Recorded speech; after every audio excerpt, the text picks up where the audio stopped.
सरकार को अगर पहल करना चाहिए तो गरीबी मिटाने की पहल करना चाहिए था सबसे पहले। जाति जनगणना से गरीबी मिटने की बात नहीं है। जातिगत जनगणना करा के उसको डंप कर देना और उसके अनुसार लोगों को बढ़ावा या लोगों का अपलिफ्टमेंट नहीं करना, ये बुरी बात होगी। पिछड़ा समाज से लेके अपर वर्ग को भी इसमें फ़ायदा होगा। आप बोले भारत सरकार इसका विरोध कर रही है।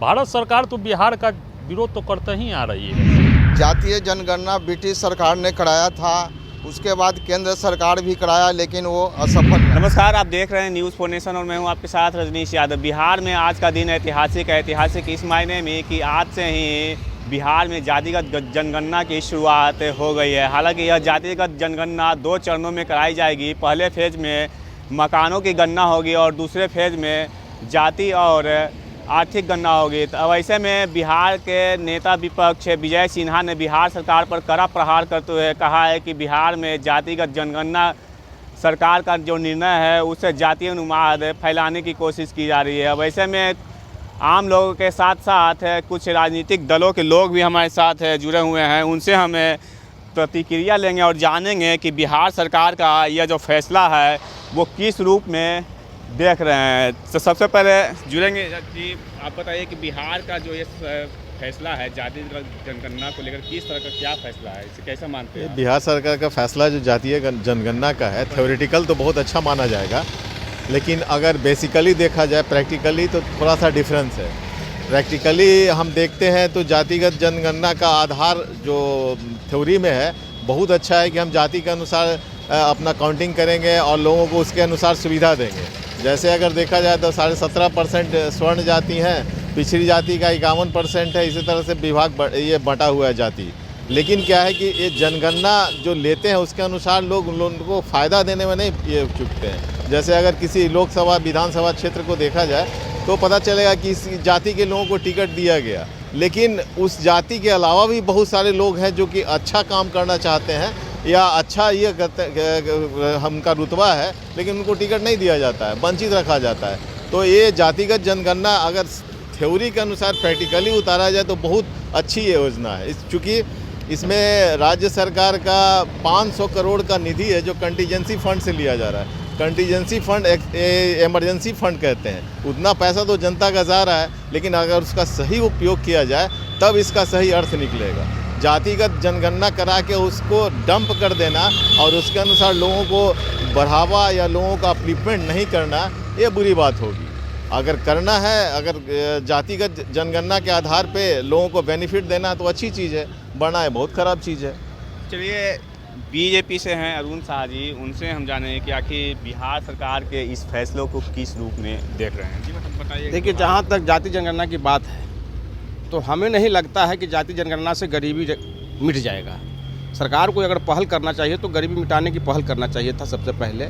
जाति जनगणना से गरीबी मिटने की बात नहीं है। हाँ, जहाँ तक एक बात ज़रूर उभर के आती है कि जाति जनगणना में जब होगा और उसको पटल पर सब रखा जाएगा तो एक भय ज़रूर है कि जाति में उन्माद फैलने का ये सबसे बड़ा भय माने व्यतीत हो रहा है।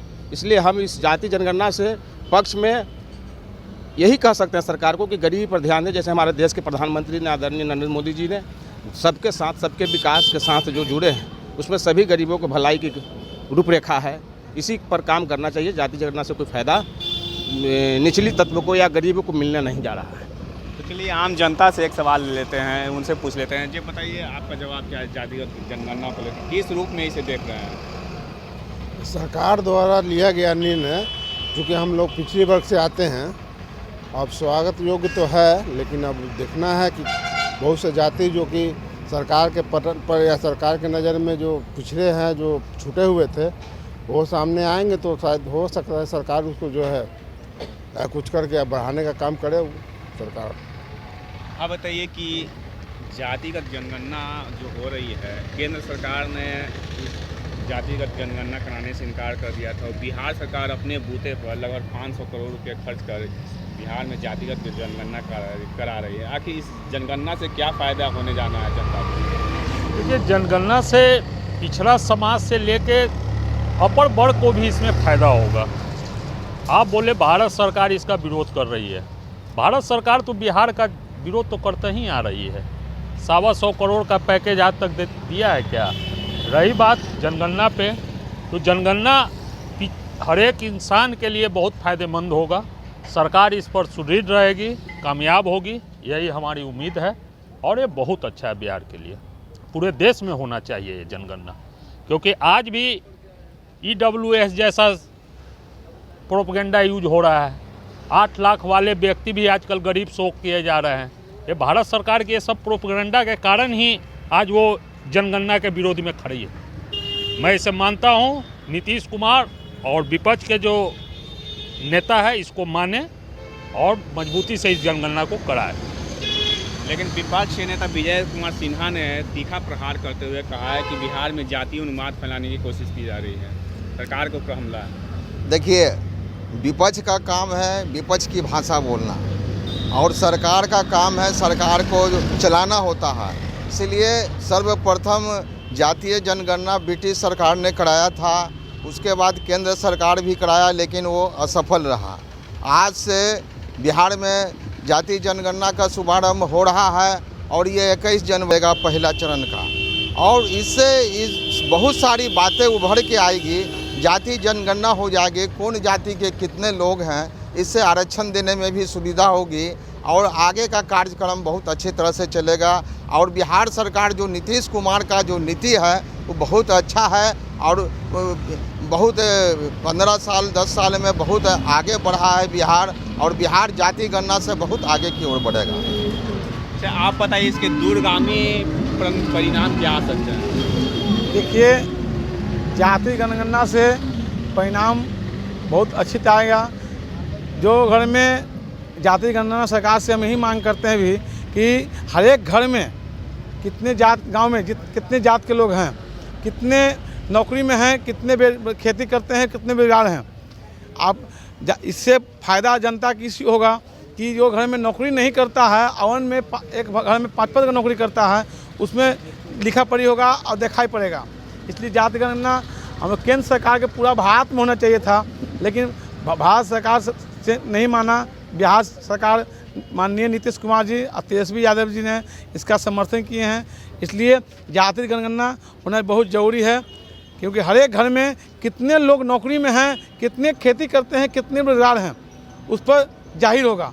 और कितने राजनीतिक में हैं, यहाँ दूसरे समाज के लोग, दूसरे जात के लोग मंत्री बन जाते हैं और जिसका जनसंख्या ज़्यादा है वो बैठ के खेती बाड़ी करते रहते हैं। इसलिए जाति जनगणना होना बहुत ज़रूरी है। तो चलिए, लास्ट सवाल एक आम जनता से हम ले लेते हैं कि उनसे पूछते हैं कि इसके दूरगामी परिणाम क्या आ सकते हैं, इससे फायदा होने जा रहा है? इसके दूरगामी परिणाम अच्छे भी हो सकते हैं अगर सही रूप में लिया जाए, तब उसका उपयोग किया जाए। तब जनगणना का हम तैयार करके पूरा डाटा और सही रूप में उसका इस्तेमाल करें कि हाँ, पिछड़ी जातियों में कितने लोग सहायता के काबिल हैं, कितने लोग उसके दायरे में से बाहर जा रहे हैं, कितने लोगों को आर्थिक आधार पर ये मिलना चाहिए।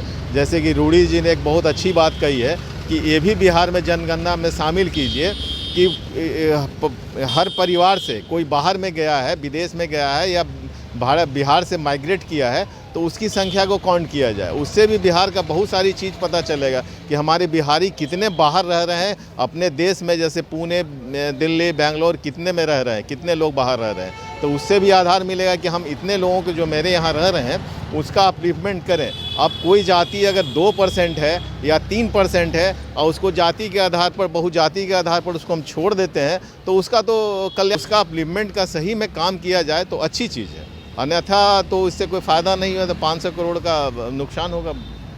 तो चलिए, ये थे आम जनता के साथ साथ विभिन्न राजनीतिक पार्टियों के लोग, और उनसे हम जान रहे थे कि बिहार सरकार के द्वारा जो जातिगत जनगणना का जो फैसला लिया गया है बिहार के हक में, वो सही है या गलत है। हालांकि इसके दूरगामी परिणाम क्या आने हैं ये तो आने वाला समय ही बता पाएगा। Rajnish Yadav, news 4 nation, Patna city. उसका अपलिफ्टमेंट का सही में काम किया जाए तो अच्छी चीज़ है, अन्यथा तो इससे कोई फ़ायदा नहीं हुआ, तो 500 करोड़ का नुकसान होगा। तो चलिए, ये थे आम जनता के साथ साथ विभिन्न राजनीतिक पार्टियों के लोग, और उनसे हम जान रहे थे कि बिहार सरकार के द्वारा जो जातिगत जनगणना का जो फैसला लिया गया है बिहार के हक में, वो सही है या गलत है। हालांकि इसके दूरगामी परिणाम क्या आने हैं ये तो आने वाला समय ही बता पाएगा। Rajnish Yadav, news 4 nation, Patna city.